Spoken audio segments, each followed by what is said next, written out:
there was a time back before I wore Converse 5 days a week and ran around like crazy with the likes of you awesome people. I had what I call the entrepreneur disease, which is a affliction of a micromanagement addiction. I've been trained from a very young age to be very detail-oriented and be focused on pretty much everything. I had my Eagle Scout, a bunch of other startups, and it was all wonderful, but I wasn't happy, ever. I was working 80 to 100 hours every single week for 5 years straight, and not taking a vacation, not relaxing. And the way that I caught this was I had wonderful mentors at all points in my life, which were phenomenal mentors. They really were very good at business. They taught me how to be who I am. But me being the good little Eagle Scout I was, I had to work as hard as them and impress them all the time. And so I quit. I made my escape. I turned my back on 5 years of companies which we built up from almost nothing, gave up everything in order to find a way to enjoy life a little more. And so next I started Venture Firm, because as an entrepreneur that was fairly successful, my whole push was I could help other people by giving them money from rich people.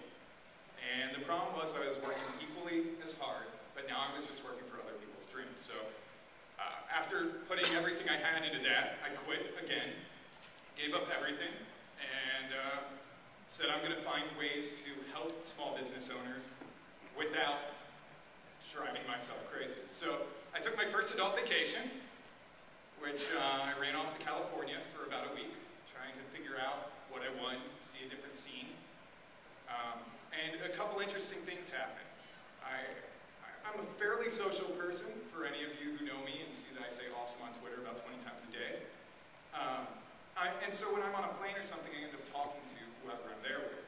And I met this rich old woman. She looked like that with a cigar. And she told me that if the world flipped over tomorrow, my company crashed, my stock evaporated, I would be okay with nothing. I have the ability to start a bar anywhere, teach scuba lessons, be a well-paid consultant. I can do anything, so why be unhappy when I do not need to be? And I never found out who she was. And that was also amazing because I didn't have to trade business cards, because we already made the changes in each other's life that we needed to. So the next step was I decided I was going to start a new kind of company. Came back, I had these original visions of what I wanted, and they were nothing like what it turned out to be, and that's how I know it's working. And so I looked at Columbus, and I pretty much asked Columbus what it needed. And then I broke all of the rules. We set some basic principles up with our company, which was originally me and Nathan over there, and brought in some new people. We had community, integrity, truth, friendship, and fun as our primary rules. And nothing else mattered compared to that. Then I decided to bring out my friends. Some on purpose, some because they were unemployed and they needed something to do. Some because, you know, they just wouldn't walk away. But they're amazing, because one of my big rules was no typical structure. We drew this up when I got back, and I threw it away pretty promptly thereafter. It wasn't the kind of thing where we wanted to be told, this person reports to this person works with this person. We really wanted to work together. And then community came up. There's Nathan and Alex, they're awesome. Lots and lots of companies, we have several hundred more than that work with us to help Columbus grow. But the whole idea was we wanted to go from conglomerates to shopping local.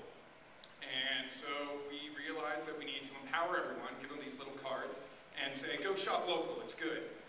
We've taken it quite a few steps further, but essentially the new plan was that the buyer shops local, they swipe their card through a little scanner, it sends a signal, and essentially they earn rewards. And the only reason why any of this matters is because it makes me happy. And I know that I can do anything, so why be unhappy when I don't need to be? So that's how I cured my entrepreneur disease. It was a long process, and you can ask anyone I work with, I'm still fighting it every day. And so yeah, here's my information. If you're going to be here tomorrow, you'll get a card, you'll hear me give the pitch that I don't want to give tonight.